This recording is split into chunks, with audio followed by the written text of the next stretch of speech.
കവിത രാജൻ കൈലാസ്. പ്രളയം. പ്രളയം ഒരു പ്രകൃതി ദുരന്തമേയല്ല, ജലത്തിൻ്റെ പ്രണയോന്മാദം. മഴയായി, തിരയായി, കാറ്റായി കടൽ കരയെ വാരി പുണരുകയാണ്. ഇത്തിരി പോകുന്ന കരയെ കീഴടക്കാൻ ഒരു നിമിഷം മതി വിജൃംഭിതയായ കടൽ. പ്രളയം ഒരു പ്രകൃതി ദുരന്തമേയല്ല, ജലത്തിൻ്റെ പ്രണയോന്മാദം. മഴയായി, തിരയായി, കാറ്റായി കടൽ കരയെ വാരി പുണരുകയാണ്. ഇത്തിരി പോകുന്ന കരയെ കീഴടക്കാൻ ഒരു നിമിഷം മതി വിജൃംഭിതയായ കടൽ. സകലതും അവളിലേക്കും. മരിക്കാത്ത ജീവികൾ മരച്ചില്ലുകളിലും മേൽക്കൂരകളിലും അള്ളിപ്പിടിക്കും. അങ്ങനെയാണ് പ്രളയം ഒരു കണക്ക് തീർക്കലാവുന്നത്. അവിടെയാണ് കാക്കയും കരുന്തുകളും കൂട്ടുകാരാവുന്നത്. കുറുക്കനും കുയിലും ഒരുമിച്ച് കൂവുന്നത്. ചേകവനും ചെറുവനും കെട്ടിപ്പുണരുന്നത്. സകലതും അവളിലേക്കുള്ളൂ. മരിക്കാത്ത ജീവികൾ മരച്ചില്ലകളിലും മേൽക്കൂരകളിലും അള്ളിപ്പിടിക്കും. അങ്ങനെയാണ് പ്രളയം ഒരു കണക്ക് തീർക്കലാവുന്നത്. അവിടെയാണ് കാക്കയും കരുത്തുകളും കൂട്ടുകാരാകുന്നത്. കുറുക്കനും കുയിലും ഒരുമിച്ച് കൂവുന്നത്. ചേകവനും ചെറുവനും കെട്ടിപ്പുണരുന്നത്. കാറുകൾക്കും നെയ്മ്പോടുകൾക്കും മീതെ പ്രളയജലം. കാറുകൾക്കും നെയ്മ്പോടുകൾക്കും മീതെ പ്രളയജലം. കറൻസിയും കടലാസും ഒഴുകി നടക്കുന്നു.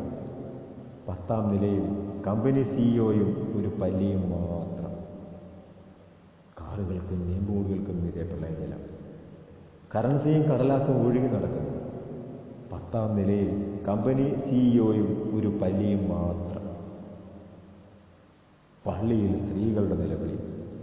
ബാങ്ക് വിളി കേൾക്കാനേയില്ല. മലമുകളിലെ ക്ഷേത്രം നിറയെ പന്നിയും പട്ടിയും പശുക്കളും. മേൽശാന്തിക്ക് ഒരു തുണ്ട് ബ്രെഡുമായി പെട്ടിക്കടക്കാരൻ ബഷീർ.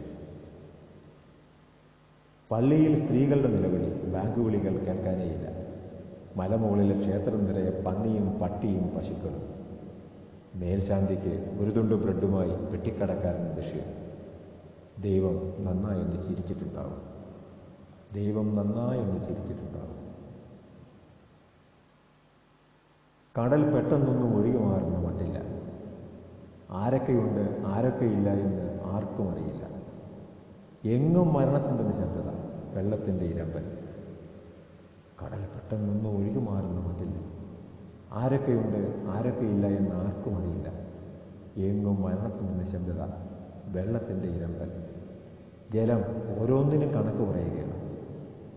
കാടുകൾ, മലകൾ, പുഴകൾ, വയലുകൾ ഓരോന്നിനും. ജലം ഓരോന്നിനും കണക്ക് പറയുകയാണ്. കാടുകൾ, മലകൾ, പുഴകൾ, വയലുകൾ ഓരോന്നിനും. അതുകൊണ്ടാണ് പറഞ്ഞത് പ്രളയം ഒരു പ്രകൃതി ദുരന്തമേയല്ല. അതുകൊണ്ടാണ് പറഞ്ഞത് പ്രളയം ഒരു പ്രകൃതി ദുരന്തമേയല്ല. ആദ്യത്തെ ഗ്രഹപാഠമാണത്, അവസാനത്തെ ക്ലാസ് മുറി. ആദ്യത്തെ ഗ്രഹപാഠമാണത്, അവസാനത്തെ ക്ലാസ് മുറി.